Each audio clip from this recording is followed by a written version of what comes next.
the 6th-ranked Oregon Ducks going on the road to Happy Valley to battle the 3rd-ranked Nittany Lions of Penn State.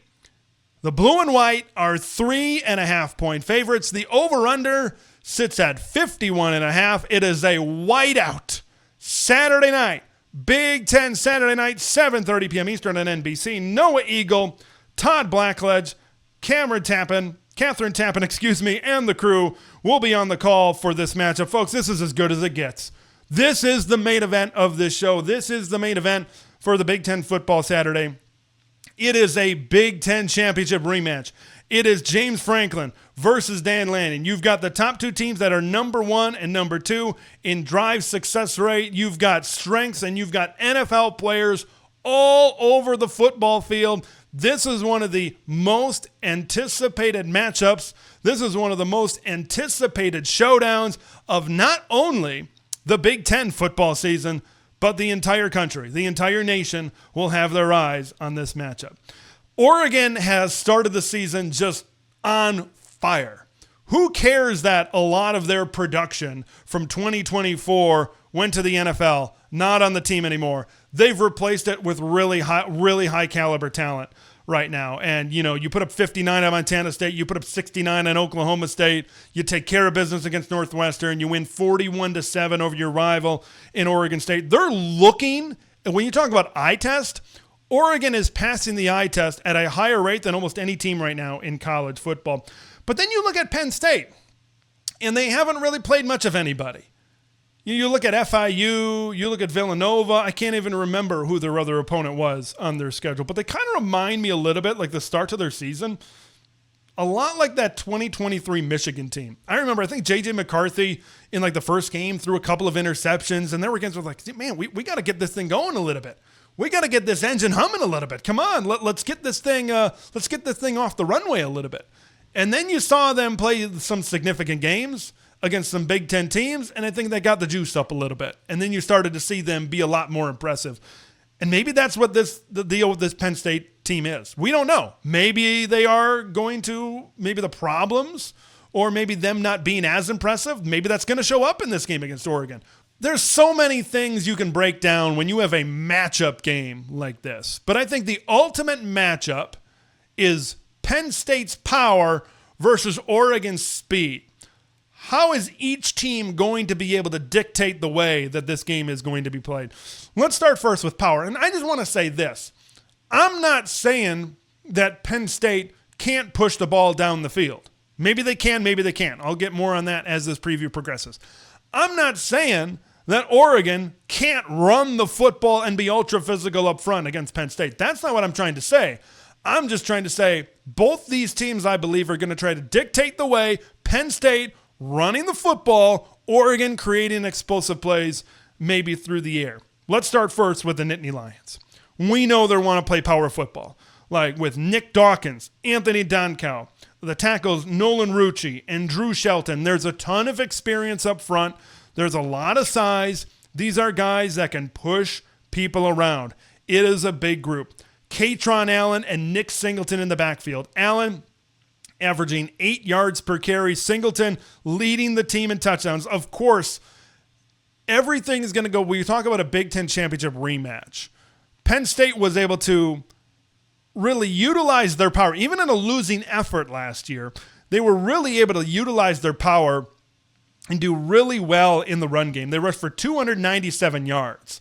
And that's been an emphasis for Oregon defensively all offseason to get better against the run. That's really motivated them.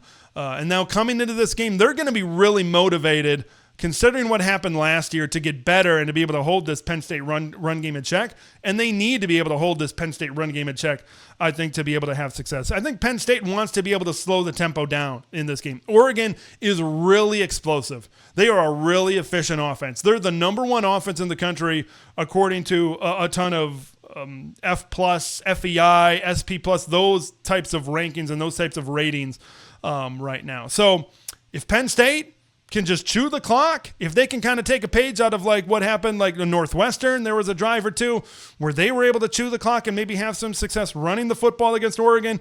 If they can do that, that really fits into the way that they want to play, I believe, in this game. Oregon defensively, their defensive line, they need to be able to shed blocks. Like, they got big guys up front. This is it for Penn State. This is going to be a big challenge for them. Amari Washington, like 6'4", 336. You've got Terrence Green and Teon Gray that are in the defensive line rotation that are all plus 330. Bear Alexander are a little bit smaller. He's sitting there, I think, right around like 305, 310, somewhere in that area. But this is a big defensive line. I'm really curious to see how much of a consistent push that Penn State can have. Like if Penn State's offensive line can engage, push, get to that second level, that sets up their ability to create some explosive runs. Oregon needs to be able to push. They need to be, at the very least, they need to be able to create a stalemate. But, man, shedding those blocks is going to go a long way to keeping this rushing offense under 150, under 170. If Oregon is able to keep Penn State under like 150 rushing yards in this game, I think you got to feel really good of where Oregon is playing right now. And then on the other side for the Ducks, I think that they want, this is Tracktown USA, obviously. I think that they want to turn this into a track meet. I think they feel really confident in their explosiveness on offense. They feel really confident. We're going to talk more about Dante Moore and these quarterbacks in just a little bit, but Dante Moore is probably the most talented quarterback in the country. Will he be the best quarterback in the country? If he wins this game, I think a lot of people might look at him right now as the best quarterback in all of college football. I mean, you got a super frosh Decorian Moore on the outside. Malik Benson has been fantastic. We know what Kenyon Sadiq did in this matchup last year, scoring 2 touchdowns in the Big Ten championship game. They've just got matchup advantages, I think, all over the field. Now, Penn State does have a pretty good secondary. They have a deep secondary. Guys like A.J. Harris, Zakee Wheatley and company back there. So Oregon hasn't really faced a secondary like this. I think that's pretty fair to say. That's certainly not creating too much controversy out there. So just how much can Oregon separate? I have a lot of confidence in Will Stein that he's going to be able to scheme up a lot of separation to be able to create some openings for this passing offense. But if they're moving the ball down the field consistently, and they're scoring, they're putting a lot of pressure on Penn State to be able to respond to their scoring drives with scoring drives of their own from the blue and white. That's not the world that Penn State wants to live in. Can they compete in it? Maybe. I just feel better for the Nittany Lions right now if they're playing a more physical style of play and keeping Oregon's offense on the sidelines. I will say this about Oregon, their passing game and creating big plays down the field. They need their offensive tackles to put up or shut up. They need them to play a fantastic game. Isaiah World and Alex Harkey have been a little bit inconsistent. Oh, wait a minute, Ted. They've only allowed 1 sack this season. Oh, break down the film a little bit. You watch it. There's people that I listen to, that I watch involving these two teams that have played offensive line through their careers. Landon Tengwall has a great college football show out there. Jeff Schwartz does some great work. A former Oregon offensive lineman that works for the Ducks Rising Collective and has a film room thing with them. So, and both of these guys have said about Isaiah World that he kind of lacks anchor, right? To be able to get his ass down and to be able to play with leverage a little bit and then punch. At 6'8", maybe it's a little bit more difficult for him to be able to get down. He's played against lower level, defensive linemen and edge rushers, and they've gotten into it. They've got it into his chest a little bit and pushed him back. You got a powerful edge rusher for Penn State like Denai Dennis Sutton. I mean, lately they just produce first-round pick after first-round pick after first-round pick. Chop Robinson, Abdul Carter, and then you guy who played at linebacker at Penn State and Micah Parsons, who now might be the best edge rusher in the National Football League. So you got Chaz Coleman as well. So those guys need to be able to hold up. You need to give Dante more time to let all of these concepts to be able to develop down the field. If Dante does not have time to get the ball to Decorian, to get the ball to Sadiq, to get the ball to Malik Benson and all these other guys, that I think takes away a big portion, I believe, of what Oregon wants to do. And Oregon, and the advantage, I should probably say, of what Oregon has, I think, throughout this football game as well. But I will say this. I have more confidence maybe in Oregon that can do both sides of the coin, so to speak, where they can create explosive plays in the passing game, but they can also run the ball. I mean, Zane Durant is a guy who's been playing here at Penn State for a while. little bit undersized at 6'1", 287 pounds. Iapani Lalaolu, the center for Oregon, Emmanuel Pregnon, those are big guys up front. I think there's a possibility that they could create some run lanes for Noah Whittington coming off of an injury, maybe have more balance in this offense than Penn State. When I look at the Nittany Lions throwing the ball down the field, Drew Aller has not pushed the ball down the field like at all this season. I'll get more into that when I talk about this quarterback battle. And then we know about the wide receivers. Okay, I believe that they've upgraded over last season, but these are some corners for Oregon that are big, they are physical, they are athletic, but they also have not been very tested this season. This is just a Penn State team. They don't really stretch the ball down the field a ton right now. That kind of leads me, let's talk about quarterbacks right now. This is Dante versus Drew. These are two of the best quarterbacks in the Big Ten. These are two of the best quarterbacks in the entire country right now. But I'm going to say this. I think Dante Moore is the better quarterback. I think when you talk about skill, when you talk about projecting higher at the NFL level, I think without question it's Dante. Now, he needs to be able to prove it against a good team. You look at Drew Aller over the years, he's maybe, in some of these games against Ohio State and some of these other. Now, there's been a few games. Last year in the Big Ten Championship, I thought he played a pretty good game. Remember last year against USC, he put the team on his back and carried them to a victory in that matchup. But most of the time in these big games, Notre Dame is another example where they didn't complete a pass to a wide receiver. A lot of times in these big-time matchups, Drew Aller doesn't exactly play his best to be able to lift his team to a victory. Dante needs to be able to prove that. So that's a very interesting matchup that I believe is at stake right now. Dante's completing 75% of his passes.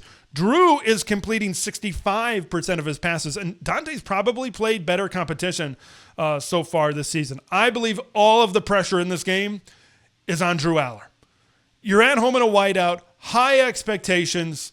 You're coming off of a bye, so you have more time to prepare for what Oregon has on film. And maybe let's be honest, considering Penn State's schedule, they've probably been watching a little bit of Oregon film every single week, but definitely they've had 2 weeks to prepare, whereas Oregon has had 1 week to prepare. But on the flip side, Oregon is a younger team, okay? And getting the more reps, getting that experience, I think, really plays more into their favor. If I'm Oregon, I would rather have that. And if I'm Penn State, I'd probably rather have the bye. So I think both teams scheduling-wise are in the place that they want to be able to be.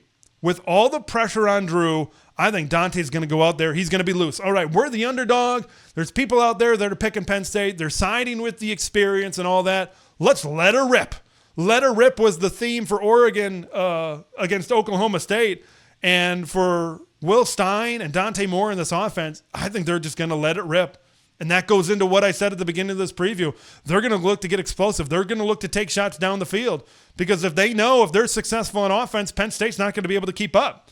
They're not going to be able to keep up, plain and simple, in this game. Oregon, the number one offense in the country, a lot of metrics. I said that before. They're just playing at an extremely high efficiency level. They can do so many things in so many personnel packages. They can show a lot. And I will say this about Drew, since we're talking about quarterbacks. I think Tosh Lavoie is gonna try to confuse Drew a little bit, showing something pre-snap, something else post-snap, throwing a ton of coverages. They already throw a ton of coverages at the wall, and they're going to throw everything they have in this game at Drew Aller. And they're going to challenge him to be able to decipher what they're doing and to be able to make the right decisions and not make any mistakes throughout this matchup. So it's going to be a very fun quarterback battle to see which guy has the bigger performance on their bigger stage. Now, remember last year's game for Oregon against Ohio State? That was a big-time matchup. A lot like this is a big-time matchup where you had Autzen Stadium provide a huge home field advantage. A lot of people said that we're at that game. It was the best home field that they've ever seen at Autzen Stadium, the loudest they've ever heard Autzen Stadium. And it was worth a lot. And I think that's maybe what put Oregon over the edge in that game. How much is the whiteout worth? How much can Beaver Stadium create an advantage? For Penn State, you need to get those TFLs early, a 3-and-out, some big runs. Keep the crowd is going to be super juiced to start this game. You need to keep them going in that direction as long as you possibly can. Like for Penn State, it's all about keeping that momentum as high as possible so you can keep the crowd energy for as high as possible and as long as possible, I believe, throughout this game. I think, like, if both of these teams match up on a neutral field, I think Oregon is probably a more talented team. And a lot like last year when they met up on a neutral field, that Oregon wins this game. But here's the thing, folks. It's early in the season, and it's in Happy Valley, Pennsylvania. I tend to lean Penn State. In this game. But before I kind of finish off that thought, Dante Moore has been really poised this season. He's been really comfortable in the offense, but he's never had a game like this. What happens if something doesn't go right a couple of series in a row? What happens if maybe they're not efficient as they have been in some of these games? How does Dante respond in this type of environment? Does he stay calm? Does he stay collected throughout the matchup? That's something that I've got my eye on. Big time proving ground for Dante as far as that's concerned. But getting back to my feeling on this game, the home crowd is going to play a huge advantage for the Nittany Lions. I got a feeling that Penn State edges are going to have a successful, they're going to win that battle against Oregon's offensive line in this game. Maybe make things a little bit more difficult for Oregon to be able to throw the ball down the field. Can Penn State run the ball consistently? We're going to see. To me, this has all the makings of a lot like last year for Oregon, where the home team wins this matchup game. And then if these two teams match up later on in the season on a neutral field, where Oregon gets more experience, and I already said that they probably have the talent advantage, then maybe the Ducks come out on top at that point. So I tend to favor the blue and white of the Nittany Lions, but this is going to be an amazing matchup on Saturday night.